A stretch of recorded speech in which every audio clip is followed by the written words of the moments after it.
साक्षी क्या हुआ? भावरी? अरे भावरी, अरे कैसे गिर गई तू? तू ठीक तो है ना? तू ठीक तो है ना? तुम हाँ बोल। ठीक हो ना? अरे कैसे गिर गई तू? ठीक है, पता नहीं चप्पल से पाँव फिसल गया, बस बच्चा ठीक हो। नहीं, कुछ नहीं होगा पूर्वी। डॉक्टर को फोन कर जल्दी। तू चल मेरे साथ, कमरे में ले चलते हैं। चल। पूर्वी तुम बिल्कुल ठीक हो। और आप सबको एक बहुत जरूरी बात बतानी है। हाँ बोलिए। बधाई हो आप सबको, पूर्वी प्रेग्नेंट है। हमने जो इंफॉर्मेशन किया था वो सक्सेसफुल रहा। ये तो बहुत ही अच्छी खबर है। हाँ, शुक्र मनाइए कि पूर्वी और बच्चा दोनों बच गए। अगर जरा सी भी चूक हो जाती तो पूर्वी या बच्चे के लिए बहुत खतरनाक होता। किस्मत हमेशा साथ नहीं देती। पूर्वी, अपना तुम बहुत ख्याल रखना। स्टार्टिंग के कुछ मंथ्स बहुत सेंसिटिव होते हैं। जी, हम आगे से ध्यान रखेंगे। के साथ बच्ची बन जाओ, खेलो, भाग दौड़ करो। माँ बनने वाली हो तुम। एक नन्ही सी जान पल रही है तुम्हारे अंदर। अब तुम्हें समझदार और जिम्मेदार बनना होगा। दोबारा ऐसी लापरवाही मत करना। साक्षी जी, पर हम भाग दौड़ नहीं कर रहे थे, सच में। उल्टा हम तो हर एक कदम बहुत धीरे धीरे रख रहे थे, पर पता नहीं वो चप्पल पहनते पहनते कैसे हमारा पाँव फिसल गया, हमें खुद समझ में नहीं आ रहा है। ध्यान कहाँ रहता तेरा? जब तू ही मानस के पीछे दौड़ रही थी तब तेने समझाया था ना मैंने।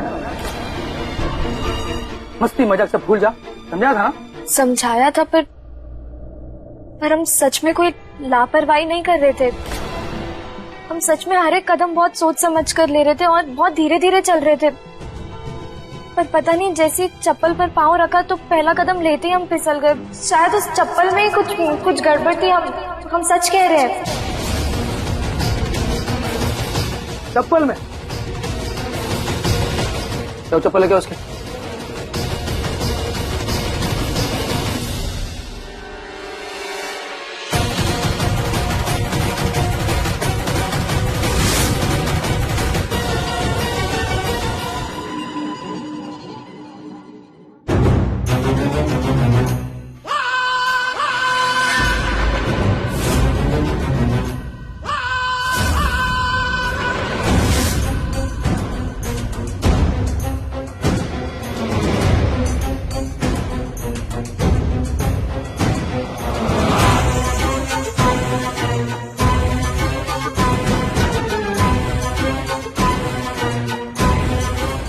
अब सारा दोष पूर्वी का।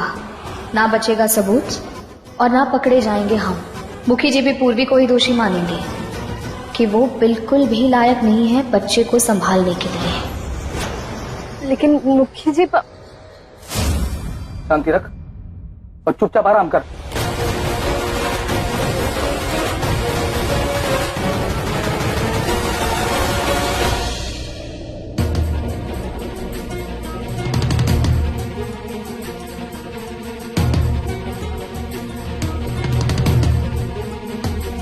परेशान मत होइए मुखी जी। समझ नहीं आ रहा आपसे कहें या नहीं, लेकिन पूर्वी कुछ ज्यादा ही लापरवाह है। एक लड़की जो माँ बनने वाली है वो इतनी लापरवाह कैसे हो सकती है? अपनी जिम्मेदारियां नहीं समझती। वो बहुत बचपना है उसमें। भले ही वो हमारे बच्चे को जन्म देने के लिए सक्षम है, पर मुखी जी उसकी एक छोटी सी भूल भी हमारे बच्चे और मानस की जिंदगी पर भारी पड़ सकती है। वो बार बार गलतियां कर रही है। हमें समझ नहीं आ रहा कि वो 9 महीने तक हमारे बच्चे को कैसे संभालेगी। उसे ये एहसास ही नहीं हो रहा है मुखी जी कि ये बच्चा हमारे लिए कितना जरूरी है, खास करके मानस के लिए। मानस की जिंदगी का सवाल है ये। हम जानते हैं कि वो बच्चों से बहुत प्यार करती है, लेकिन मुखी जी एक माँ का एहसास, उसकी जिम्मेदारियां वो समझ ही नहीं पा रही है। हमें बहुत डर लग रहा है मुखी जी। कभी कभी तो हम ये सोचते हैं कि इससे अच्छा तो यही होता कि हम ही इस बच्चे को जन्म देते, तो अभी ये समस्या नहीं होती और हम दोनों को कोई डर नहीं होता।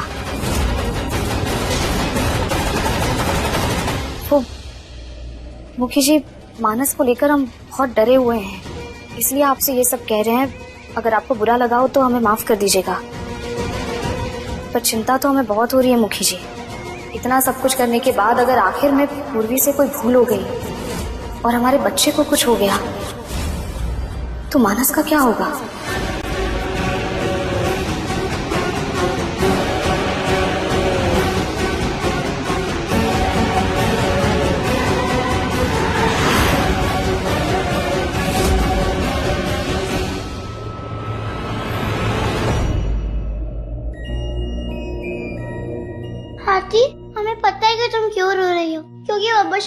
आता ना इसलिए।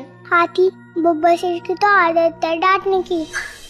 गैंडा और खरगोश, हम ये नहीं सोच रहे हैं कि बब्बर शेर ने हमें डांटा, बल्कि हम तो ये सोच रहे हैं कि उस चप्पल से हमारा पाँव कैसे फिसल गया। अब तो हम कोई लापरवाही भी नहीं कर रहे, हम बहुत सोच समझ के हर कदम उठा रहे हैं। और आपको पता है, जितनी चिंता आपके बाबा और आपकी माँ को है ना इस बच्चे के लिए, उतनी हमें भी है।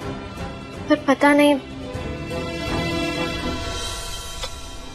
आदि, क्या हम आपकी तरफ से बब्बर शेर से माफी मांगे? ओके, मेरे पास एक दूसरा आइडिया है।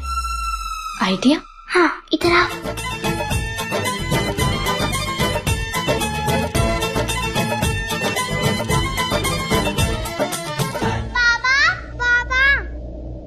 बाबा चलो हमारी हेल्प करो। हाँ बाबा। कहाँ चलो, क्या हेल्प करो? बाबा वो ना हमारे स्कूल में एक प्ले है, उसके अंदर आपको हमें एक्टिंग सिखानी है। मैं गांव का मुखिया हूँ, नौटंकी वाला ना हूँ, मन ना आता ये सब। बाबरी से बात कर लो। प्लीज बाबा, प्लीज चलो ना। हाँ बाबा, अगर आप हमें एक्टिंग नहीं सिखाओगे तो हम लोग जीतेंगे कैसे? अरे मैंने कहा ना ये सब मन ना आता। नहीं बाबा, चलो चलो बाबा, चलो ना। चलो चलो हमारे चलो। हाँ चलो चलो ये चलो। चलो बाबा, हाँ, चलो, चलो। चलो बैठो अरे इतने सारे लोग पहले तक जमा कर रखे तुम लोगों ने यहाँ पे। अरे पापा रुको रुको, बैठो बैठो। जैसे हमने आपको बोला था ना हमारे प्ले में मदद कर दो, वैसे ही इन सबको भी बुलाया हमने। चलो आप बैठ जाइए। रोज घर में नाटक करते हो वो कम है? अब स्कूल में कौन सा नया नाटक शुरू कर दिया तुम लोगों ने? बोलो दीदी, हम एक राजा की कहानी प्ले कर रहे हैं जो एक मेंढक बन जाता है। उससे अगर फिर से राजा बनना हो तो उसे अपनी रानी के हाथ पे एक किस करनी पड़ेगी, फिर वो रानी उससे सच्चा प्यार करने लग जाएगी, फिर वो मेंढक दोबारा से राजा बन जाएगा। अरे तो बनने के बनना है इसमें? पापा आपको मेंढक बनना है। मेंढक? तुमने मेंढक बनाएगी? हाँ। अपनी राजकुमारी को किस करके वापस से राजा बन जाना है। ये क्या नाटक है तुम लोगों का? मेंढक राजा, मेंढक राजा।